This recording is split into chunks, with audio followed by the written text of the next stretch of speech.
Tiene la palabra, Diputada Camila Vallejo. a continuación, La diputada Camila Vallejo. la diputada Camila Vallejo.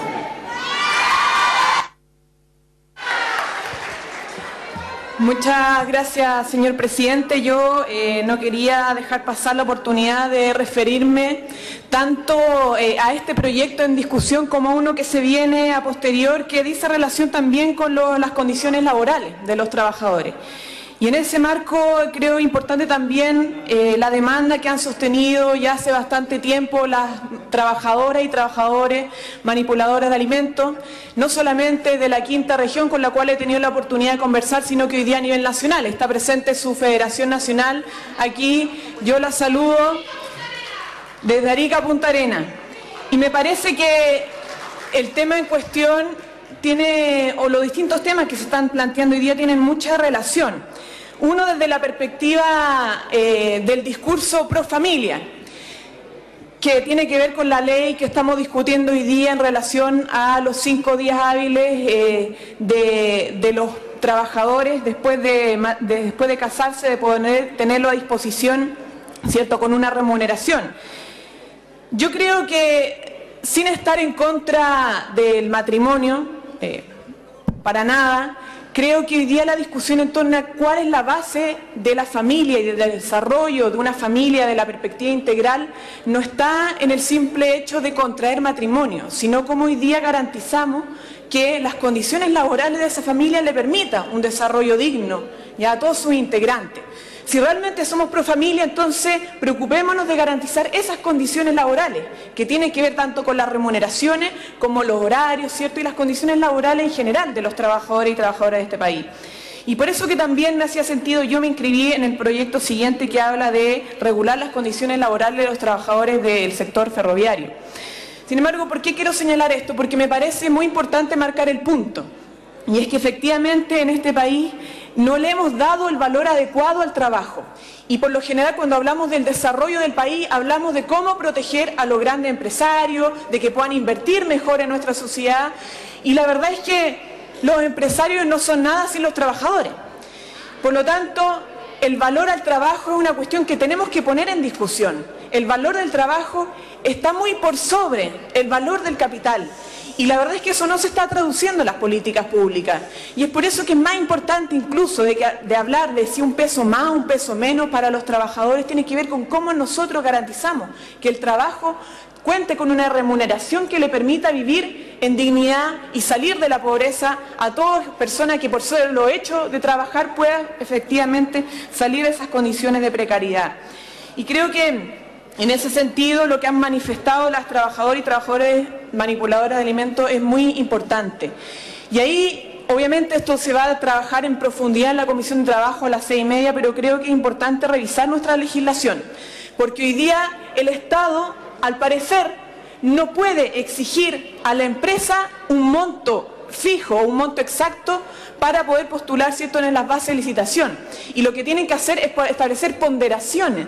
¿Pero qué pasa si la empresa dice, ¿sabes qué? Yo mi ponderación la voy a establecer por otro lado y no por las remuneraciones? Y si todos se ponen de acuerdo en no fijar un monto de salario por sobre, ¿cierto?, el mínimo, pucha, vamos a tener nuevamente la reproducción de esto mismo. Por lo tanto, creo que también esto pasa por cómo nosotros garantizamos en el marco legal, jurídico y sobre todo respecto al Código del Trabajo, que el Estado pueda incidir más en esto, que el Estado no se vea limitado a los arbitrios, ¿cierto?, a las decisiones de la empresa, porque constitucionalmente hoy día también tiene limitaciones.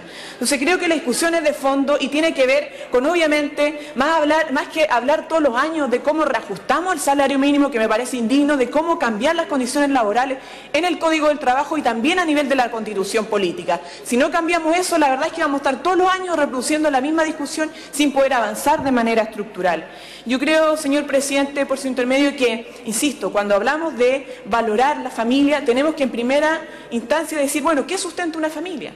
Porque la familia no la sustenta el simple hecho contractual, ¿cierto?, del matrimonio, sino que tiene que ver con el trabajo de la familia, qué es lo que le permite vivir dignamente, qué es lo que le permite desarrollarse y además las condiciones laborales que le permiten tener espacio para vivir en familia. No puede ser que hoy día tengamos trabajadores que llegan a altas horas de la noche, cansados, estresados, sin poder compartir todos los días con su familia. Porque esto no se trata simplemente de que el domingo, el sábado puedan compartir, sino que todos los días puedan tener un espacio. Y la verdad es que en el mundo de la educación, a propósito de que hablamos también de la reforma educacional, tenemos a profesores y asistentes de la educación que son los que presentan, sobre todo los profesores, más altos índices de depresión y estrés. ¿Por qué? Porque las exigencias en el mundo del trabajo, el cual corresponden ellos, son muy altas y no les permiten ni impartir buenas clases porque el estrés es mucho y no tienen horas no lectivas, sino que además no les permiten vivir en familia. Entonces, esta es una cuestión que está en el mundo del trabajo, en el ámbito de la educación, pero también es una realidad que está presente en todos los trabajadores y trabajadoras de nuestro país, o al menos en la gran mayoría. Y yo quiero con esto también señalar una cuestión que se ha manifestado y que tiene que ver con las altas, que no es sueldo, pero sí tiene que ver con los ingresos de este Congreso. Y efectivamente, aquí está una contradicción que es altísima, que sueldos líquidos de 166 mil pesos con dietas parlamentarias líquidas que están entre los 5 a 6 millones de pesos. Es una realidad, efectivamente, y lo han planteado los diputados Gabriel Boric y Giorgio. Pero no solamente la desigualdad claramente se vive en esta misma sala, sino que vemos también que hay personas en este país que no reciben ni siquiera millones de pesos al mes, sino que reciben miles de millones de pesos al mes. Miles de millones de pesos al mes. Por lo tanto, es necesario que este país no solamente discuta de salario o de ingreso mínimo éticos, sino que también de ingresos máximos éticos. Y eso lo han discutido otros países desarrollados del mundo, porque la desigualdad es enfermiza, la que vive en nuestro país es enfermiza, y por lo tanto lo que corresponde, insisto, no solamente mirarlo de la perspectiva de los que tienen menos, sino que también de lo brutal, ¿cierto?, y lo inhumano que son algunas remuneraciones o algunos ingresos que perciben los grandes empresarios, que son los que finalmente le dicen a ustedes, saben que no podemos subir los sueldos porque nos va a afectar la inversión, pero ellos están percibiendo miles de millones de pesos en ingresos a sus bolsillos, y eso creo que es algo que también hay que atacar.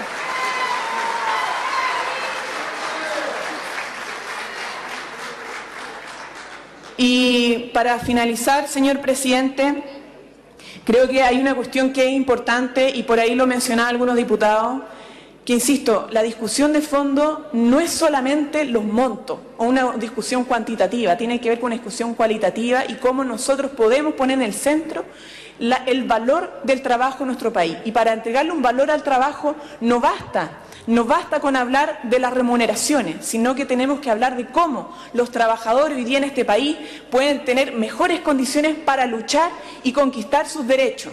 Y ahí es efectivo que la discusión en torno a las reformas laborales es lo más importante. Y yo, a través de su intermedio, señor presidente, lamento que no esté aquí ningún representante en este momento del gobierno, pero creo que la prioridad en este gobierno no tiene que estar solamente centrada en una reforma educacional, una nueva constitución o una reforma tributaria, sino que también una agenda laboral profunda, para que de una vez por todas podamos resolver todos los problemas laborales discutiendo en torno al actual Código del Trabajo, ¿cierto?, y a la legislación vigente, y que nos permita que los trabajadores en este país, todos los trabajadores, puedan negociar de verdad colectivamente, que no tengan reemplazo durante la huelga, que tengan la titularidad después de una negociación, ¿cierto?, y que tengan todas las herramientas posibles para que ellos mismos puedan pararse frente a los empleadores como iguales a exigir sus derechos y a poder conquistarlos de manera efectiva, y no tenga que ser siempre la discusión centrada en el sueldo mínimo todos los años con el gobierno. He dicho, señor presidente.